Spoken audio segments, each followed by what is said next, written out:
Welcome to this living and working presentation about Malta.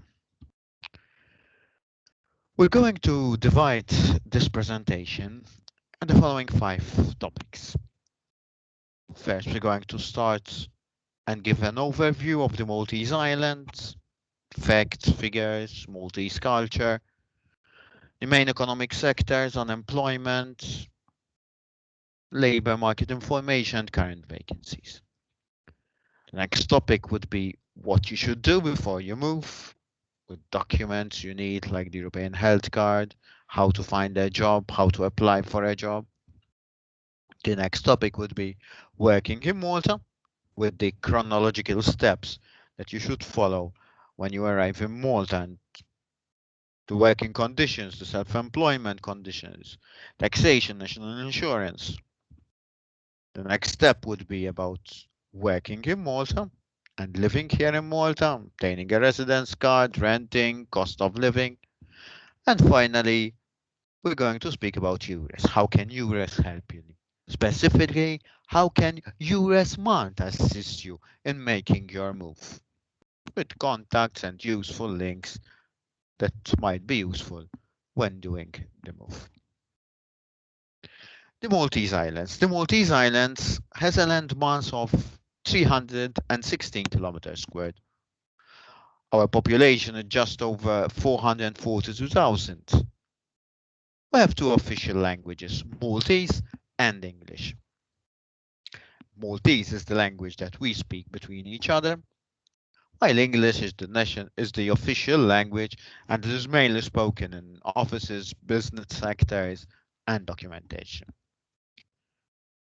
Our currency is the euro.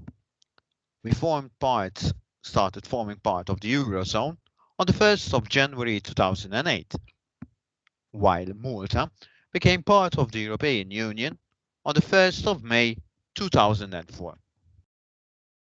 Our average temperature is around 23 degrees during daytime. Our capital city is Valletta. Valletta was built by the Knights of St. John. Our annual tourist arrivals is over 1.6 million. So tourism is one of our pillars of our economy. We have as well a national religion, which is Roman Catholicism. On the other hand, all the other denominations have the right to exercise and to practice their own religion. The Maltese culture. The culture of the Maltese Islands is a result of the many societies that have invaded the country during the years, during the history. Countries from Semitic countries like the Carthaginians, Arabs, to the Knights of St. John, the French, the British, all left their impact in the long history of our country. The Maltese language, as we have spoken, is one of our official language, and in fact it is our national language, is a Semitic language, grammatically, but is written in Latin alphabet. And we have a lot of vocabulary that we have inherited from our colonizers, from the British, from the French, from the Italians. So it's quite a mixture of a language. Malta is a tourist destination, and its warm climate and the numerous recreation areas and architectural and historical moments make it the perfect place to visit. Obviously, as you might well be aware, this year was quite a particular year, and the fact that tourists were restricted in coming to our island, our economy was impacted a lot. In Malta, you can find 3 UNESCO World Heritage Sites: Hypogeum, Hal Saflieni, Valletta, and 7 megalithic temples, which are some of the oldest freestanding structures in the world. The main economic sectors. Let us name them one by one and give some brief explanation. The aviation sector, a sector which has seen very strong growth over the past decade, with the presence of a number of quality operators in the maintenance sector and in the repair of aviation. Education. Malta is also a well-known center for the teaching of English as a foreign language. A lot of students visited our island to learn English during the past years. Hopefully, this sector will again start operating to its capacity once this particular situation is over. ICT and shared services. Sustained by the strong ICT structure and by the multiple links to the rest of the world, this is a sector which is not in any way limited by the country's island context. In fact, this particular sector, ICT infrastructure, was not impacted by the current situation, and it's still going strongly even during this year. Life sciences. The sector has a wide-ranging presence in the Maltese economy and well-established operators in the manufacture of pharmaceutical and medical devices. So you might well think that this is one of the sectors that continued going strongly during this year. Maritime. Malta is the ideal location at the center of the Mediterranean, a few miles off one of the biggest global shipping lanes. Tourism. Tourism in Malta is a very important sector of the country's economy, contributing to about 15% of the nation's gross domestic product. You might well be aware that because of the current situation, the sector was particularly impacted because obviously very few very few tourists visited the country in the last months because of the health crisis.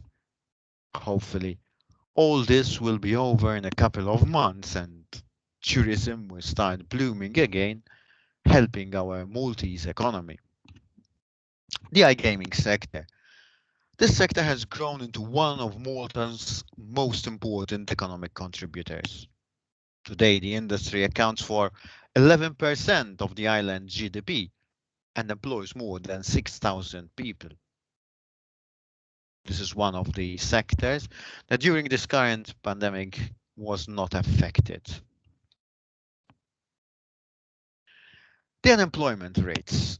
As you can see, although the world is currently facing this particular health crisis, the unemployment rate in Malta remained relatively very low, just 4.4%, 4.5% men and 4.2% women. The unemployment rate for youths is slightly higher, but still one of the lowest in the European Union. The unemployment rate for youth stands at 10%, with 12.15% for men and 7.3% for women. As you can see from the graph, Malta has one of the lowest unemployment rates in all the EU countries. So, although we're saying that tourism affected our economy and there are a lot of people employed in that sector, still the economy in Malta managed to remain going even during this year, and the results can be seen from the low unemployment rates here in Malta. The main sectors that attract employees and job seekers are the clerical workers, which stand at 12.1%, the manual workers at 10.31%, cleaners at 4.45%, store distributors at 3.53%, and the machine operators at 2.68%. This is data is according to the unfilled vacancies in the Public Employment Service and are the 5 most requested job skills types between April and June 2020. So this particular period is during the lockdown of last year.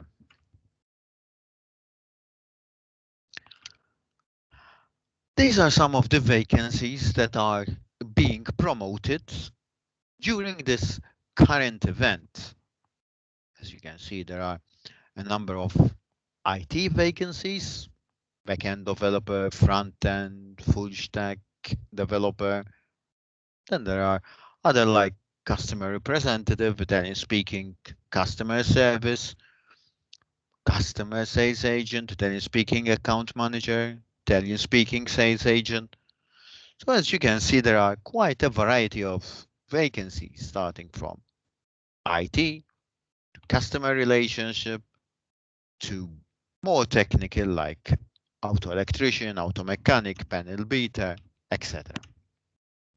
If you are interested in any of these vacancies, you can either apply via the website of this event, or else you can send us an email to eures.recruitment.jobsplus@gov.mt. You can either visit as well the website of Jobs Plus or the Eures portal.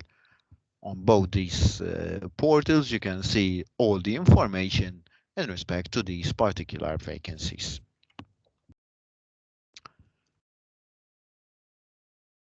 You're making the move. So what should you prepare before you actually move to Malta? Before you move from your country, you are required to inform the taxation department that you will be leaving and where you are moving to. In this case, first of all, you will be able to close your taxation account. And if you have any pending issues with the taxation department, you can settle them. Obviously, the fact that you're giving them where you're moving to enables them to be able to contact you if there are any issues and they want to refund you any taxation or request any taxation. You should also obtain your U document from the Department of Social Security. This is a very important document. Either if you are going to transfer unemployment benefits because you are unemployed, or else if you wish to um, get into the social security of the country of the host country, and it shows a statement of your contributions paid in your home country. Another important document is the E104 or S041, the certificate of insured period for sickness benefits. If you have any queries about these documents or about any other document that you need to have before you move, it is very important that you speak with your local Eures advisors who will assist you before you make the move. Another important document is the European Health Card. It is very important that you have this card because you will need it if you are unemployed and you have any emergency medical assistance required, and you would need to use the public health department. It is important that you renew the card before you actually move to Malta, because otherwise you will not be able to renew it again.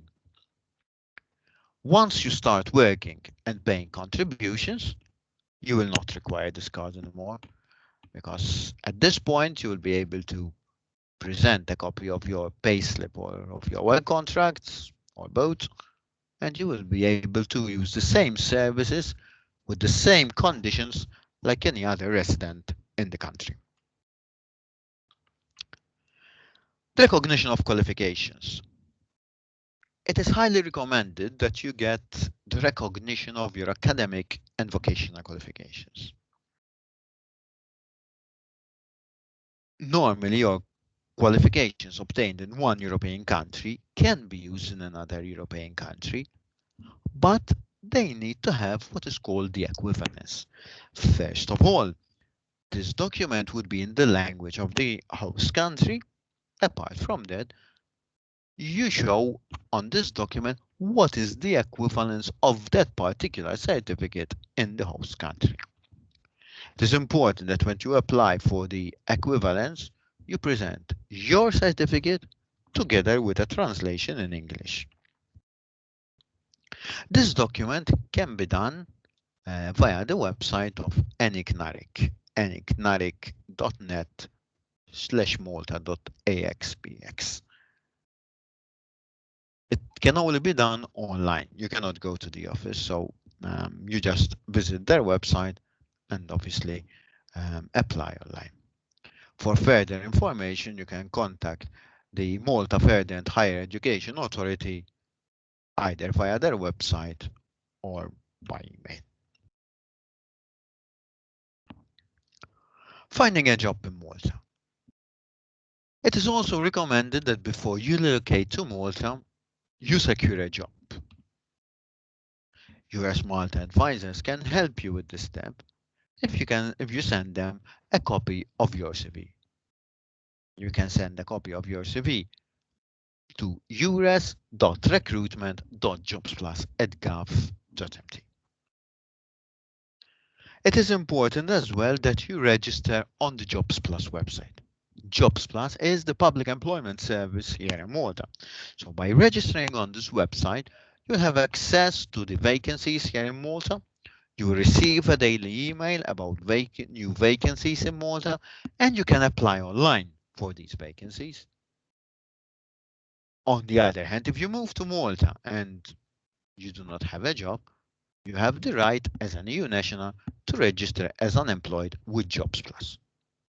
You can contact us about this process once you move here in Malta.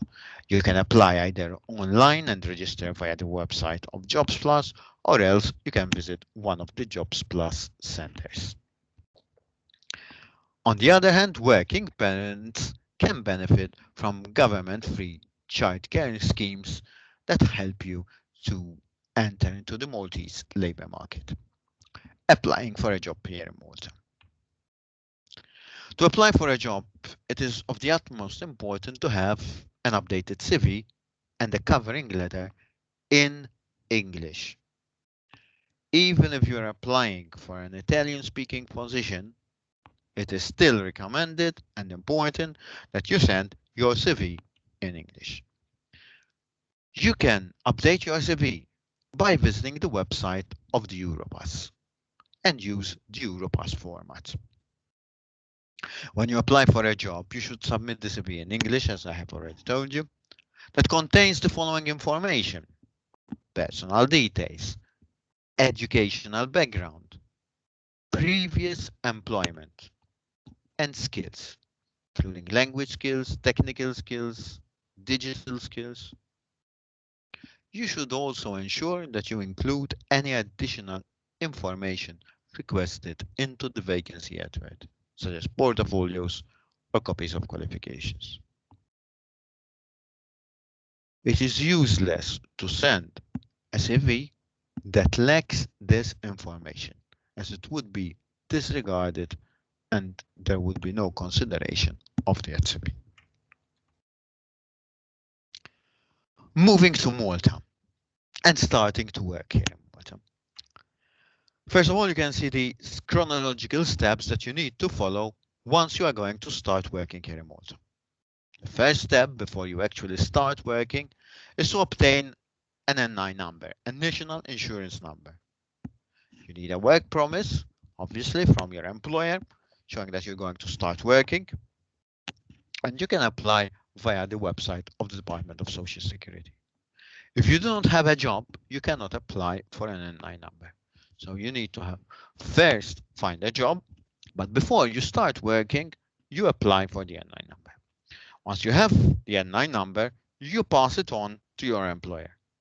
The employer can then fill in an engagement form and pass it on to Jobs Plus.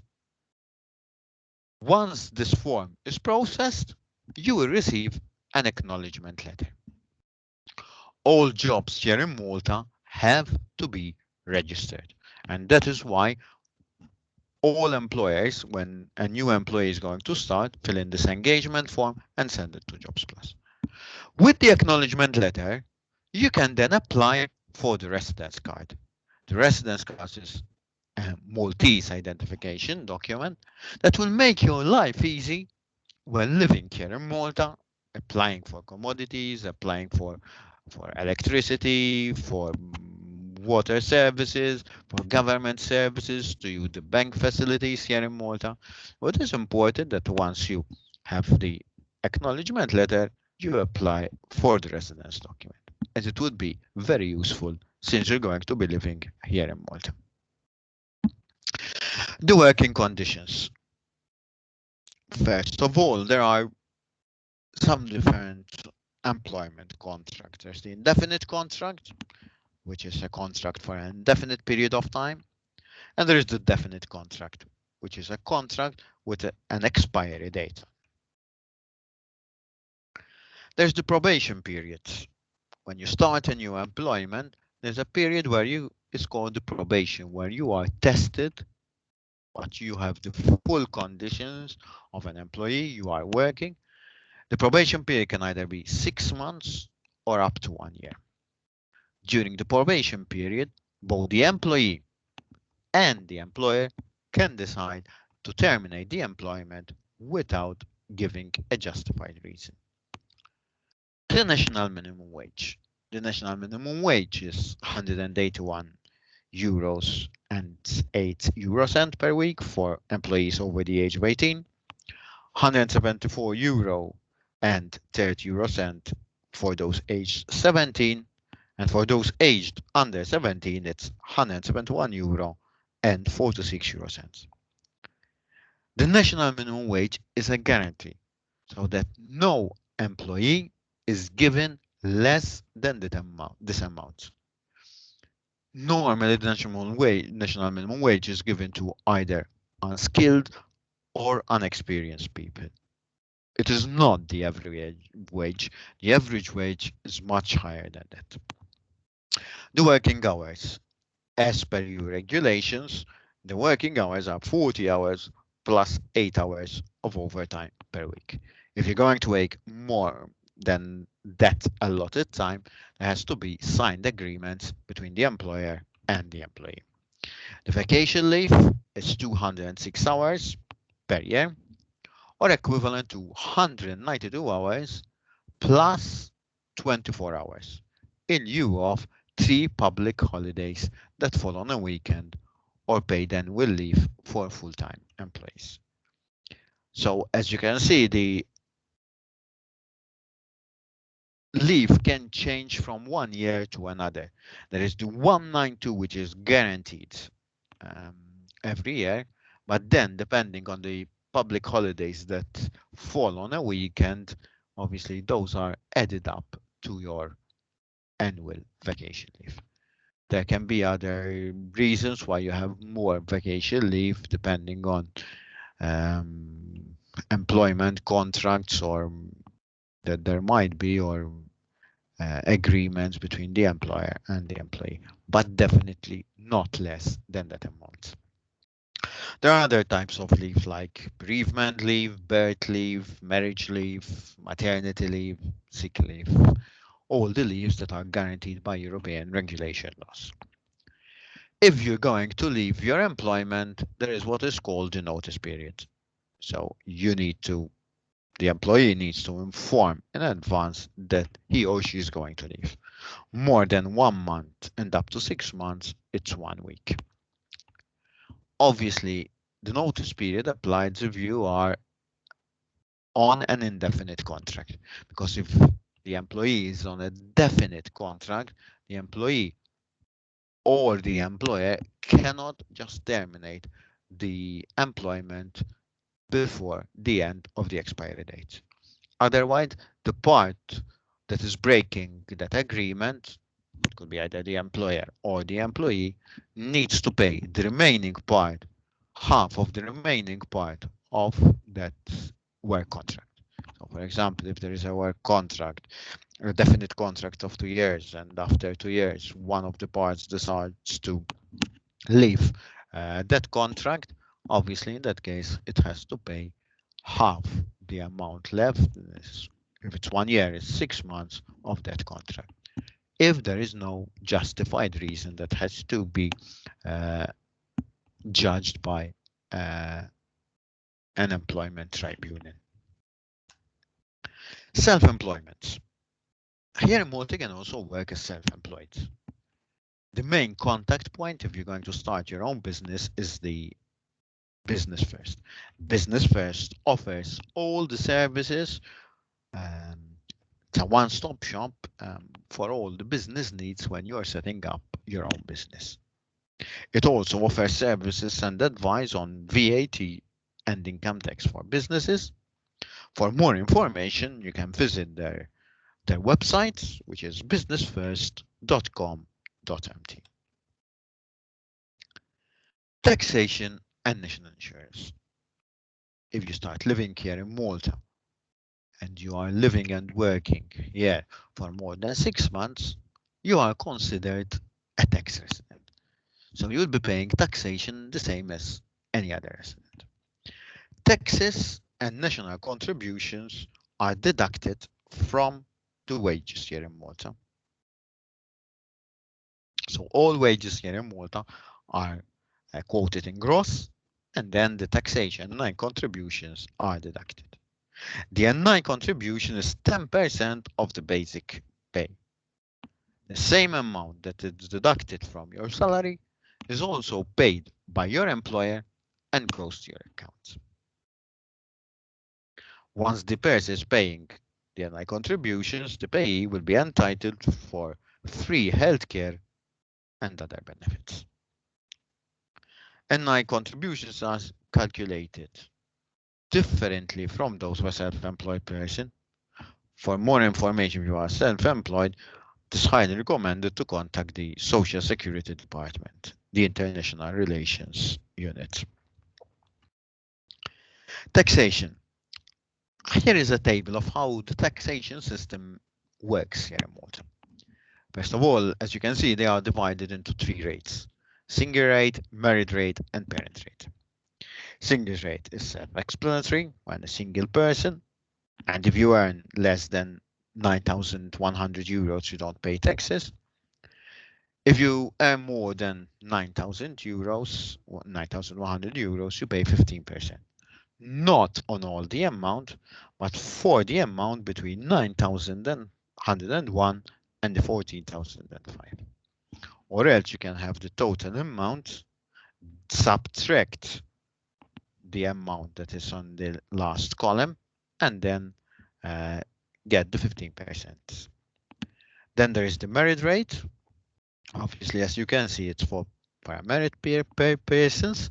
Obviously, if only one person is working, because if both are working, it will work up better to have the single rate. On the other hand, the parent rate, if there is only one parent and there are children. For more information, we would recommend you to contact the cfr.gov.mt, which is the website of the Department of Taxes, that will help you and guide you which are the best rates that you should apply for. National insurance. Here are the rates for national insurance.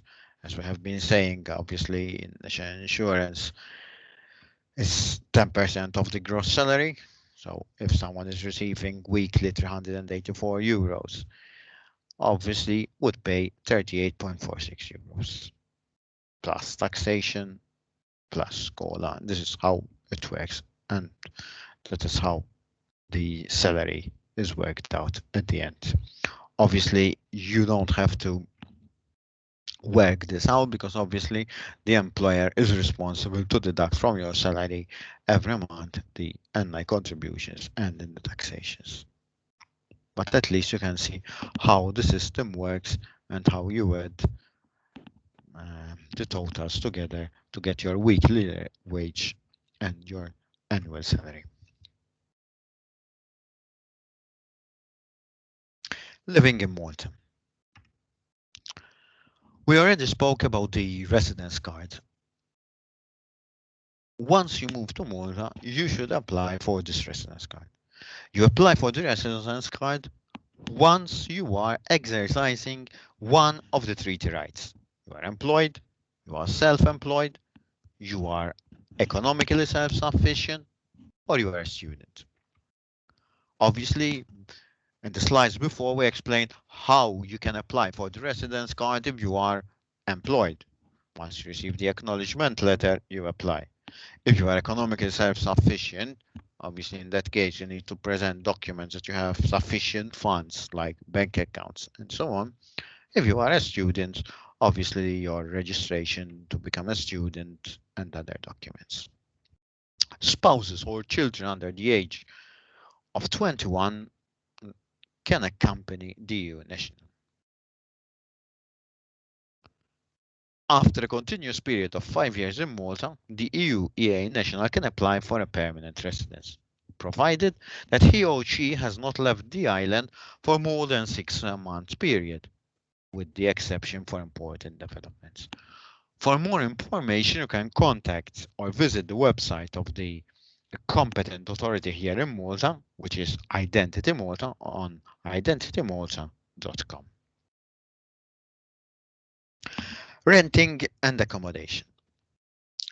Most rental accommodation is privately owned and properties for rent can be located on real estate agent websites. These can be found on Google easily. Social media pages for renting accommodation are also gaining popularity. Rent here in Malta is normally paid in advance, with 1 month's rent paid as a deposit when you first move in. The rental cost will vary based on the area. The average rental prices of a two-bedroom flat is between 1,000 1,500 euros per month. Obviously, if you visit and you rent property in the more touristic areas, obviously then the prices are higher, around 1,500 euros per month. If you go to more residential zones, in that case, obviously the prices are cheaper. Here in Malta, is nowhere very far, so you can be living in one village and working in another village. It is important to keep the accommodation costs in mind, and you make comparison with the salary. Because as you can see, renting is quite expensive and the salaries are not that high when you compare them together. As from the 1st of January 2020, Malta introduced a new rule for the rental market. This government introduced this regulation, and it governs the minimum and maximum rental period for long lets and short lets, respectively, among other subjects. In this respect, obviously, there is more safeguarding both for the person who is renting as well as for the renter. Cost of living here in Malta. These are some prices of items that you buy every day from your local grocer or from a supermarket and are needed every day, from local fresh bread, milk, fish, even if you want to go out and eat in a restaurant or take a coffee.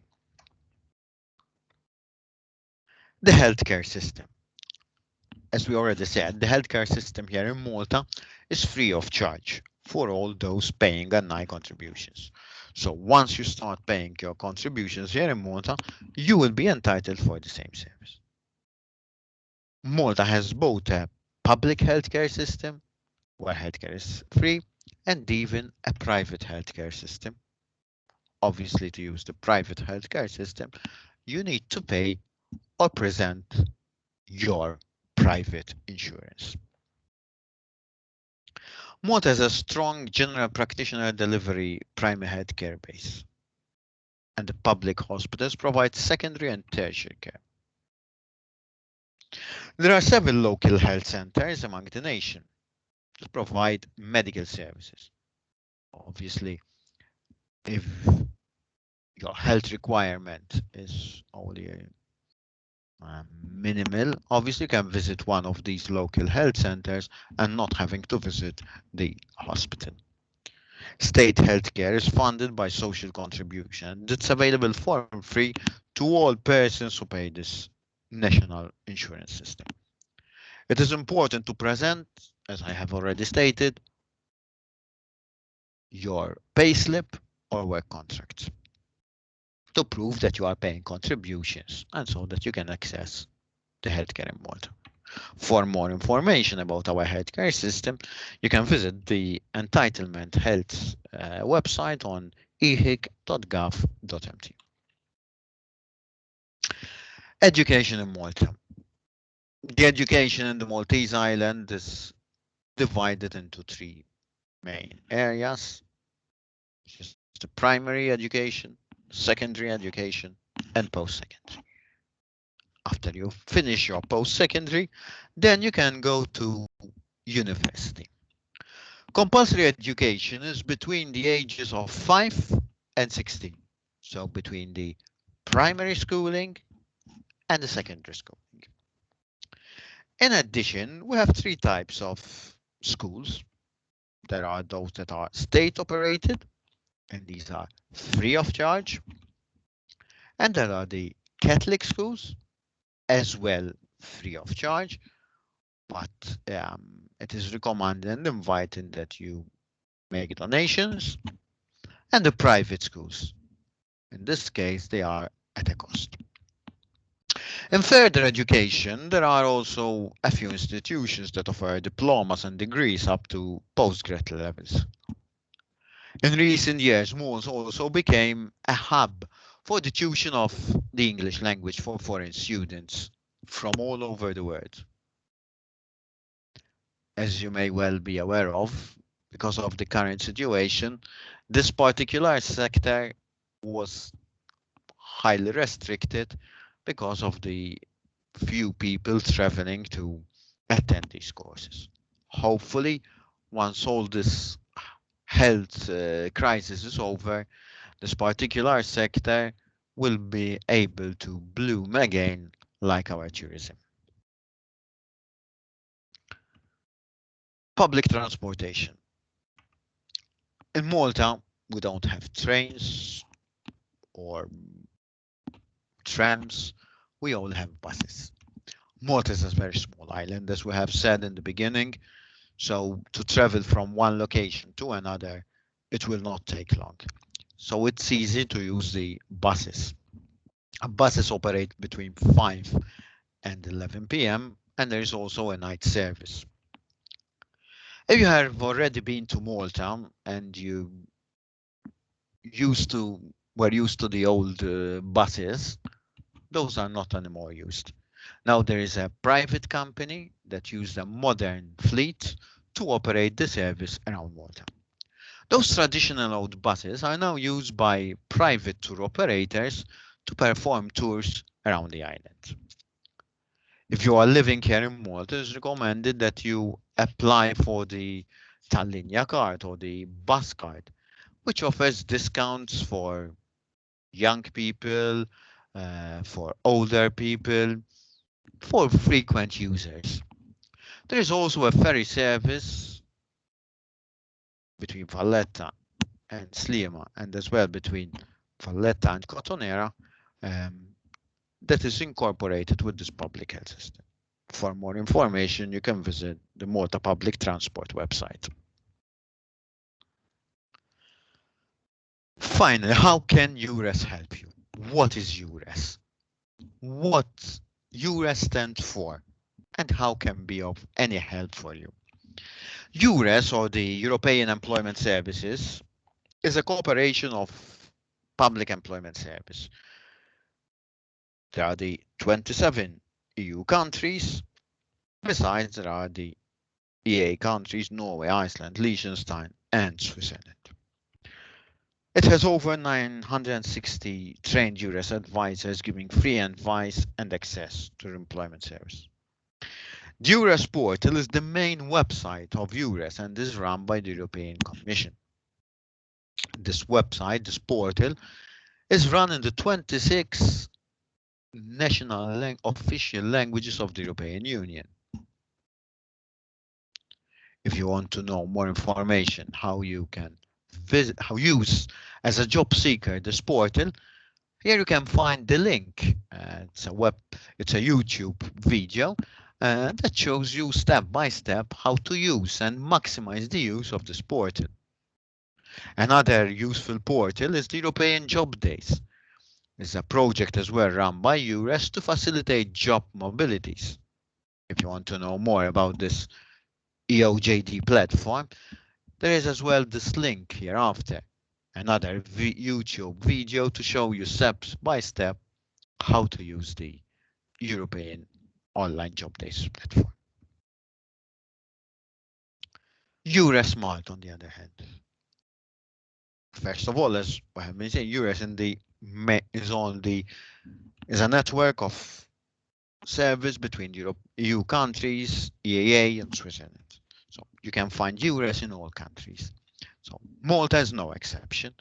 In Malta, Eures forms part of the public employment services of Jobs Plus and aims to support mobility and provide services to both the employers and the job seekers. We assist the job seekers, we assist you to find a job and give you information about living and working conditions. We assist you with queries related to social security, to taxation and conditions of work. Due to the very low unemployment rate in Malta, the Eures Malta office deals mainly with incoming job seekers, those job seekers from other countries that want to come to our island to work and live here.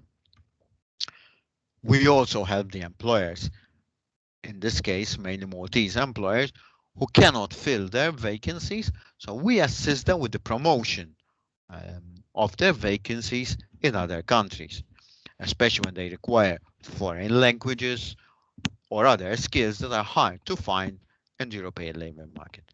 For more information about Eures Malta, you can visit our website eures.com.mt. I hope that this presentation was not boring, but helps you to get more information about the Maltese island, about living and working here. Hopefully this presentation also made you interested in making the move and to start your search. If you need more information about job search here in Malta, about living here in Malta, you can either visit our website, as I have already told you, eures.com.mt. You can visit the Jobs Plus website, jobsplus.gov.mt. You can visit our Facebook page, Eures Malta Finding a Job Across Europe. Our Instagram page. You can phone us. There's the phone number as well, 356 2201 662 or 663. Every Friday, you can also chat with us using the Eures chat service. I hope that you found this presentation useful and good luck in your job search. And hopefully you can realize your dream move to Malta. Thank you very much.